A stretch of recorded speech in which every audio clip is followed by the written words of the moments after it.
Buenas tardes a todos, soy Andrés Romero, representante de la Corte aquí en San José de Costa Rica. Se abre esta audiencia pública en el caso González Méndez y otros versus México. Damos una cordial bienvenida a la Comisión Interamericana de Derechos Humanos y también saludo con mucho gusto a la delegación de los Estados Unidos mexicanos. Esta audiencia pública se realiza en el marco del 206 periodo ordinario de sesiones de la Corte Interamericana de Derechos Humanos. El propósito de esta audiencia pública es escuchar los alegatos orales y finales de las partes sobre las excepciones preliminares y eventos fondo, reparaciones y costas en el presente caso. Se informa que esta audiencia está siendo grabada para Tech Milenio y parte de la Corte Interamericana de Derechos Humanos se reservan sus derechos. Les informo que de continuidad con el artículo 51 del reglamento, la Corte escuchará inicialmente a la Comisión Interamericana, que hará una breve presentación del caso y expondrá los fundamentos de la presentación del mismo ante este tribunal y posteriormente el Estado podrá presentar sus alegatos finales. Paso a dar la palabra al representante de la Comisión Interamericana. Buenas tardes, honorable Andrés Romero, representante de la Corte Interamericana, y Gerardo Zavala, representante del Estado mexicano. Me presento, mi nombre es Uriel Osa, representante de la Comisión Interamericana de Derechos, y doy lectura a los hechos del caso. Antonio González tenía 32 años, pertenecía al pueblo indígena de Chol y era originario de la comunidad El Calvario, del municipio de Sabanilla, Chiapas. Estaba casado con Sonia López y tenía 4 hijos. Trabajaba como encargado de la tienda cooperativa Arroyo Frío, en la cual también era socio y que precisamente pertenecía a socios simpatizantes del EZLN. Antonio vivía junto a su familia en la casa que se encontraba en la misma tienda en Sabanilla. Según declaraciones de su esposa, Antonio era miembro de las bases civiles de apoyo del EZLN y militante del PRD. El presunto responsable de su desaparición, Juan López, también identificó a Antonio González como zapatista. Además, la Junta de Buen Gobierno del EZNL confirmó la presentación de Antonio González a las bases civiles de apoyo del EZLN y atribuyó su desaparición a miembros del grupo paramilitar Desarrollo, Paz y Justicia. Por su parte, Juan López fue sindicado por la esposa del desaparecido por el Centro de Derechos Humanos Fray Bartolomé de las Casas como perteneciente a Paz y Justicia, aun cuando este negó dicha información. Sin embargo, en una declaración ante el Ministerio Público indicó que sus familiares eran del PRI. La comisión observa que el expediente del presente caso constan 2 comunicaciones de la Asociación Civil Desarrollo, Paz y Justicia, donde se indica que Juan López no pertenecía a la asociación. Al respecto, la comisión considera que existen suficientes indicios de que dicha organización había sido constituida formalmente para otorgarle una apariencia de legalidad a la estructura paramilitar de Paz y Justicia y poder conseguir financiamiento por parte del Estado, por lo que tales comunicaciones no descartan el vínculo entre Juan López y el grupo paramilitar. Luego de buscar a su marido infructuosamente, el 20 de enero de 1999, Sonia López denunció su desaparición ante el juez municipal de Sabanilla, Chiapas.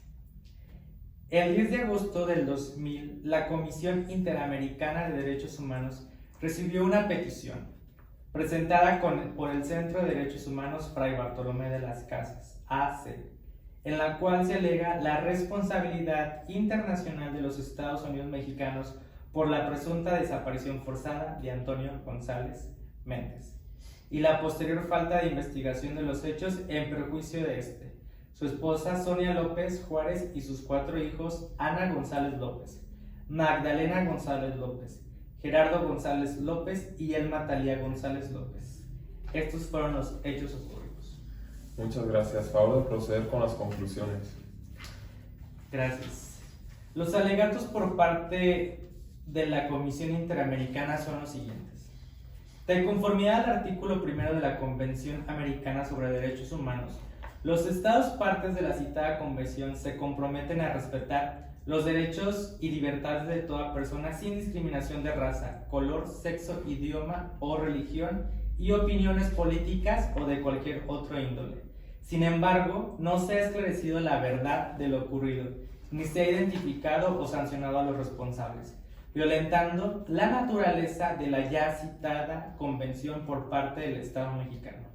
En el informe de fondo 6219, por parte de la Comisión, establece que no hay antecedentes suficientes para acreditar la participación del Estado en la desaparición de las víctimas.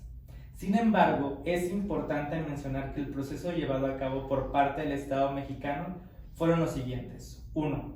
Averiguación previa por parte de los hechos delictuosos. 2. Amparo indirecto por privación de la libertad. Y 3. Proceso ante el Consejo de Menores Infractores del Estado de Chiapas. Los ya enlistados procesos resultan ineficaces e ineficientes debido a que jamás se dirigieron a una búsqueda activa y seria del ya finado o desaparecido Antonio González, además de las múltiples irregularidades en el proceso, que no fueron subsanadas. Es importante mencionar que la Comisión considera al Estado mexicano responsable por la violación de los derechos a la integridad personal, a las garantías judiciales y a la protección judicial establecida en la Convención Americana. Cito la sección 4 de la Convención Americana sobre Derechos Humanos, que establecen los procedimientos que se llevaron a cabo por parte de la Comisión Interamericana de Derechos Humanos, dando como resultado el no cumplimiento al periodo establecido en el artículo 51, fracción 1 de la Convención Americana. Bajo estas circunstancias se debe someter el caso a la Corte Interamericana con el fin de profundizar y reparar el daño causado por la falta de una investigación eficiente y diligente.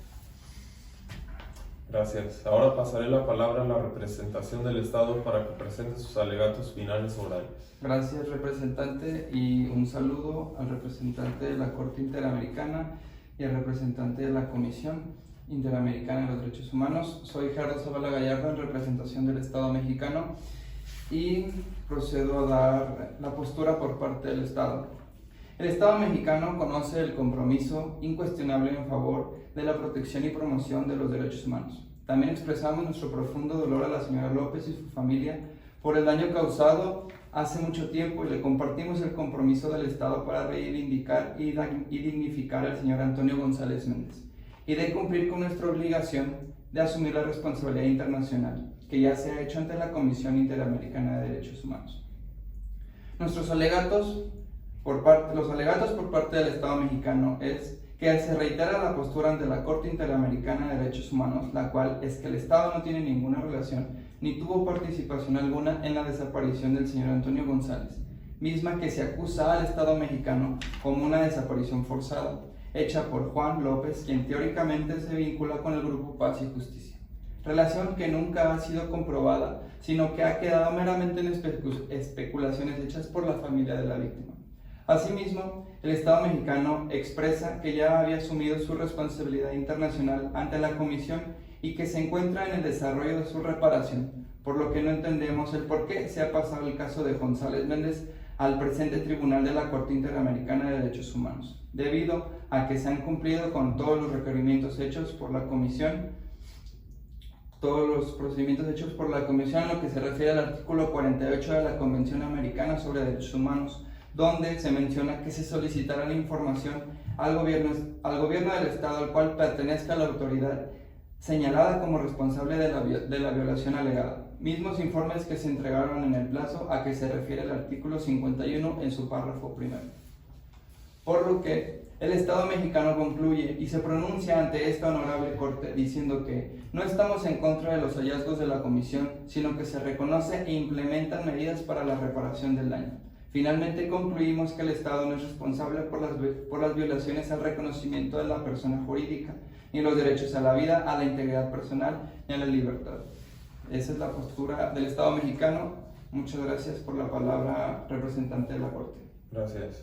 La Corte Interamericana resuelve que hoy 4 de julio de 2024, que los representantes de la Comisión Interamericana y del Estado mexicano presenten sus alegatos finales escritos y sus observaciones finales escritas, donde si bien no se encuentran pruebas de desaparición forzada por parte del Estado mexicano, sí existe una mala intención al caso, por lo que serán necesarias las actualizaciones en materia de reparación de daño a las víctimas a los 15 días hábiles, un plazo que será improrrogable. En este estado se levanta la sesión y les deseamos muy buenas tardes.